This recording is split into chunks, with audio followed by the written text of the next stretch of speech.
नमस्कार दोस्तों, बहुत बहुत स्वागत है आपका एडुविस्टा बाई अश्वनी में। और आज के इस वीडियो में हम देखेंगे क्लास 9th के एनसीईआरटी का चैप्टर नंबर 6 जो है आपका पॉपुलेशंस। ये जो कुछ भी मैं आपको पढ़ाऊंगा हमेशा की तरह पीडीएफ आपको मेरे टेलीग्राम चैनल पे मिल जाएगा। तो डिस्क्रिप्शन बॉक्स से टेलीग्राम चैनल को ज्वाइन करना बिल्कुल ना भूलें। चलिए बिना कोई टाइम वेस्ट किए जल्दी से अपनी वीडियो को शुरू करते हैं।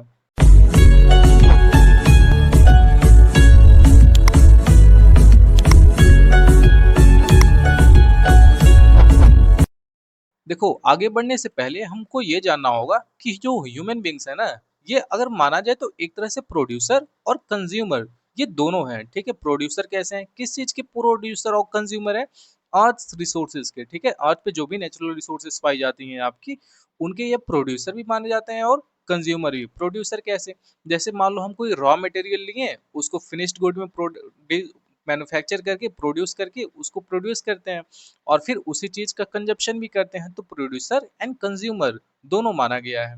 फिर वही कह रहा है कि इंडिया में सेंसस क्या प्रोवाइड करता है? हमारा पॉपुलेशन प्रोवाइड करता है। ठीक है, कि किसी भी कंट्री में कितनी पॉपुलेशन है, स्टेट में कितनी पॉपुलेशन है, फीमेल की हो गई, मेल की हो गई, बच्चों की हो गई। ठीक है, यंग पॉपुलेशन, ओल्ड पॉपुलेशन, ये सब कुछ किस चीज में दिखाया जाता है? आपके सेंसस में दिखाया जाता है। और ये क्या किया जाता है? पीरियोडिकली किया जाता है पॉपुलेशन का। आप लोग देखे होंगे कि हमेशा गवर्नमेंट के कोई ना कोई ऑफिशियल्स आते रहते हैं, आप लोगों के गांव में या फिर शहरों में आते होंगे, आंकड़े लेते होंगे कि कितने बर्थ रेट हुई है, कितनी डेथ रेट हुई है। ठीक है, ये सब कुछ आपके सेंसस में से प्रोवाइड किया जाता है। सबसे पहले इंडिया में ये कब किया गया था? आपका 1872 में सबसे पहले प्रैक्टिस किया गया था, सबसे पहले स्टार्ट किया गया था। ठीक है, कह रहा है India is one of the most densely populated. India क्या है आप जानते होंगे, इस समय क्या हो चुका है, इंडिया सबसे टॉप पे आ गया है पॉपुलेशन के मामले में। अब देखो, कह रहा है जो ग्रोथ ऑफ पॉपुलेशन है ना, अगर हम किसी कंट्री में पॉपुलेशन की ग्रोथ देखना हो तो हम क्या देखते हैं वहाँ पे कि कितनी बर्थ रेट है, कितनी डेथ रेट है वहाँ पे। ठीक है, पर ईयर की बात कर रहे हैं। ठीक है, पर ईयर में देखा जाता है कि वहाँ पे कितनी बर्थ हुई है, कितनी डेथ हुई है। ठीक है, मेल पॉपुलेशन, फीमेल पॉपुलेशन, ये सब कितने हैं, या फिर कंट्री से कितने लोग बाहर गए हैं, कंट्री में कितने लोग बाहर से आए हैं। तो ये सब जब आंकड़ा हम बैठ के मिलाते हैं, एक स्टैटिक्स बनाते हैं ना, तो वहां से हमें पॉपुलेशन पता चलती है किसी भी कंट्री का। ठीक है, और ये काम पर ईयर में देखा जाता है। फिर अगर हम आगे बढ़े तो कह रहा है कि कुछ प्रोसेस हैं पॉपुलेशन चेंज के। ठीक है, किस किन चीजों की वजह से पॉपुलेशन चेंज होता है, जिसमें होता है बर्थ रेट आपका। ठीक है, कितने लोग जन्म ले रहे हैं, फिर डेथ रेट, कितने लोगों की मृत्यु हो रही है, और माइग्रेशन। ठीक है, माइग्रेशन ये भी बताता है। दो टाइप के पहले तो माइग्रेशन होते हैं, एक एमिग्रेशन, एक इमिग्रेशन। ठीक है, कंट्री में लोग बाहर से आते हैं और फिर कंट्री से बाहर लोग जाते भी हैं। तो एक माइग्रेशन हो गया, डेथ रेट हो गया और बर्थ रेट, ये तीनों फैक्टर हैं जिससे किसी भी कंट्री का पॉपुलेशन इफेक्ट होता है। ठीक है, या तो बढ़ेगा या तो घटेगा। कह रहे हैं birth rate is the number of lives birth पर 1000 पर्सन इन अ ईयर। देखो, बर्थ रेट क्या होता है? बर्थ रेट हमको ये बताता है कि किसी एक साल में 1000 लोगों पे कितने बच्चे जन्म लिए हैं। ठीक है, तो वो हम बर्थ रेट में देखते हैं। वहीं डेथ रेट क्या कह रहा है? कह रहा है death rate is the number of death पर 1000 पर्सन इन अ ईयर। 1000 लोगों पे कितने लोगों का डेथ हुआ है, ये क्या बताता है हमको? डेथ रेट बताता है। ठीक, फिर वही कह रहा है migration is the movement. Migration क्या है? लोगों का एक मूवमेंट है जो एक रीजन से दूसरे रीजन में होता रहता है। जैसे मैंने आपको बताया, माइग्रेशन दो तरह के होते हैं, एक इंटरनल और एक इंटरनेशनल। इंटरनल क्या होता है? जैसे मान लो अपने कंट्री में कोई यूपी से महाराष्ट्र चला गया, महाराष्ट्र से आपका आंध्र प्रदेश चला गया या असम चला गया, तो ये है आपकी with in the country migration हो रही है। ठीक है, यहाँ से वहां जा रहा है लेकिन कंट्री के अंदर ही है अपने। वहीं इंटरनेशनल माइग्रेशन क्या होता है? कह रही है बिटवीन द कंट्रीज होता है। जैसे आप मान लो आप इंडिया से सऊदी अरब चले गए, या फिर कोई सऊदी अरब से इंडिया आ गया, या फिर कोई फ्रांस से इंडिया आ गया, या फिर इंडिया से नेपाल चला गया। तो ये कंट्री के बाहर बाहर माइग्रेशन हो रहा है, कंट्री टू कंट्री माइग्रेशन हो रहा है, इसीलिए हम इसको बोलते हैं इंटरनेशनल माइग्रेशन। समझ में आया?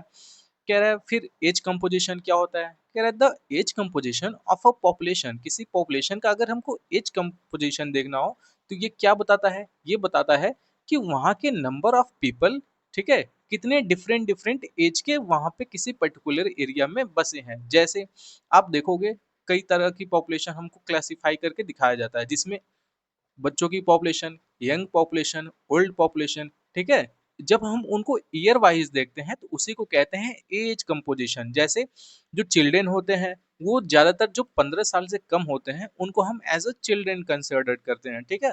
फिर वहीं वर्किंग एज क्या होती है? वर्किंग एज होती है आपकी 15 से लेके 59 ईयर्स के बीच में जितने भी पॉपुलेशन होती हैं, चाहे वो मेल हो फीमेल हो, ठीक है, ये सभी लोग वर्किंग एज में आते हैं। वर्किंग एज क्यों कहा गया है? क्योंकि यही जनरेशन होती है जो हमारी प्रोडक्टिव होती है, ठीक है। प्रोडक्टिव मीन्स एसेट होती है, ये काम करके देती है सरकार को या फिर अपनी कंट्री के ग्रोथ के लिए काम करती है।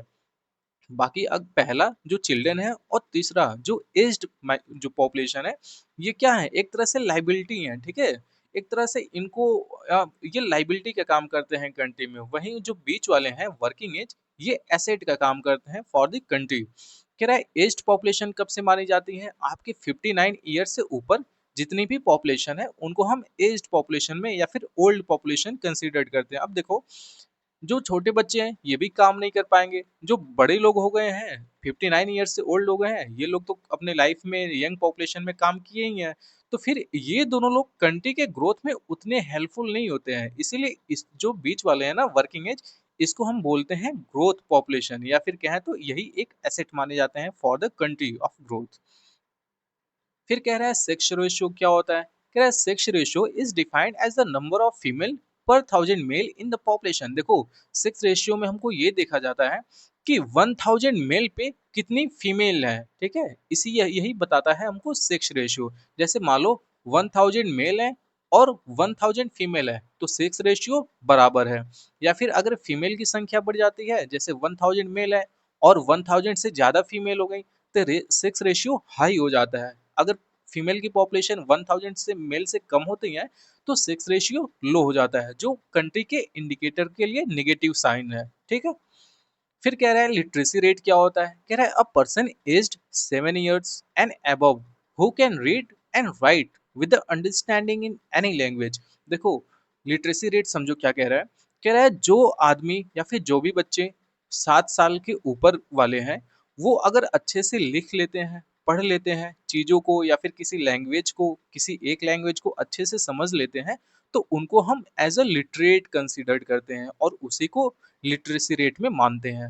फिर उसके बाद आता है ऑक्यूपेशनल स्ट्रक्चर। अब ऑक्यूपेशनल स्ट्रक्चर में हमको क्या देखने को मिलता है कि जो पॉपुलेशन वहाँ रह रही है, आखिर वो काम धंधे क्या कर रही है, ठीक है। प्राइमरी सेक्टर में काम कर रही है, सेकेंडरी में काम कर रही है, या फिर सर्विस देने का काम कर रही है, टर्सरी में काम कर रही है, ठीक है। तो इन सब चीज़ों के बारे में हम देखते हैं।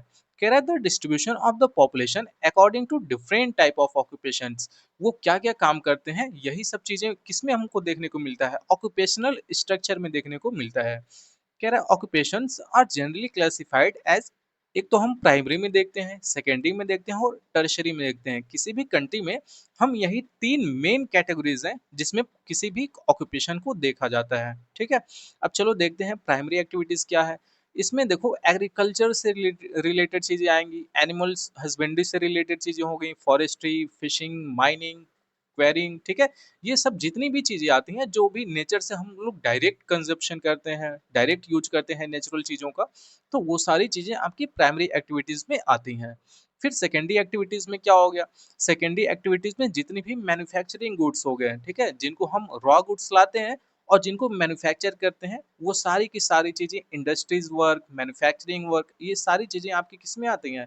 सेकेंडरी एक्टिविटीज में आती हैं, ठीक है। चेक कंस्ट्रक्शन ऑफ वर्क हो गया, ठीक है, रोड बनाना हो गया, इंडस्ट्री में कुछ प्रोडक्ट्स बनाना हो गया, तो ये सारी चीजें आप सेकेंडरी एक्टिविटीज के अंदर देखोगे। फिर वहीं टर्सरी एक्टिविटीज में क्या क्या चीजें आती हैं? जो भी हम सर्विस प्रोवाइड करते हैं। अब सर्विस, चाहे हम किसी सामान को एक जगह से दूसरी जगह लेके जाएं, या फिर देखोगे कम्युनिकेशन में कॉल सेंटर वाली सर्विस हो गई, या फिर एडमिनिस्ट्रेशन वर्क हो गया, ये भी तो एक तरह की सर्विस ही प्रोवाइड कर रहे हैं। गवर्नमेंट सर्विस हो गया, प्राइवेट सर्विस हो गया, तो जितनी भी सर्विसेज हम प्रोवाइड करते हैं वो सारी की सारी चीजें आपकी टर्सरी सेक्टर में आती हैं। कह रहा है in India about 64% of population is engaged only in agriculture.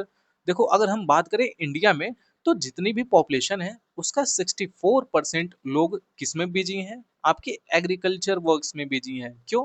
इसीलिए इंडिया को हम एक एग्रीकल्चरल कंट्री मानते हैं, ठीक है। यहाँ पे ज्यादा से ज्यादा लोग पॉपुलेशन वो आपकी एग्रीकल्चर फील्ड या फिर कहें तो प्राइमरी एक्टिविटीज में बिजी है। कह रहा है the proportion of population dependent on secondary and tertiary sector is about 13 and 20% respectively.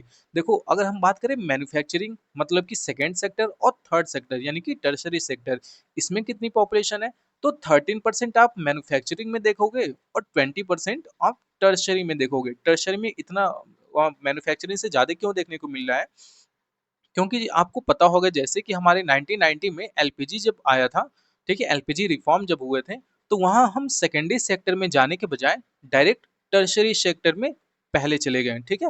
इसीलिए हमारा मैन्युफैक्चरिंग इंडस्ट्री जो रह गया, ये थोड़ा कमजोर रह गया, और जिसकी वजह से क्या हुआ, हमें मैन्युफैक्चरिंग करने में बहुत डिफिकल्टीज आती हैं, हम बाहर से चीज़ों को बहुत ज़्यादा से ज़्यादा इंपोर्ट करते हैं। तो इसीलिए हमारी टर्सरी सेक्टर तो थोड़ी इम्प्रूव हो गई है। आप देखोगे कई सारी विदेशी कंपनियों के सेक्टर या फिर कहें तो ऑफिसेज भारत में है, ठीक है, वो यहाँ से कॉल सेंटर ऑपरेट करते हैं या फिर कोई भी सर्विसेज प्रोवाइड करते हैं, तो सर्विसेज देखने को मिलेंगी। बट मैन्युफैक्चरिंग सेक्टर्स जो है, जो इंडस्ट्रीज हो गए या फिर आप देखोगे कि कोई कंस्ट्रक्शन वर्क हो गए, तो ये सब चीजें उतनी अच्छे से यहाँ देखने को नहीं मिलती हैं, ठीक है।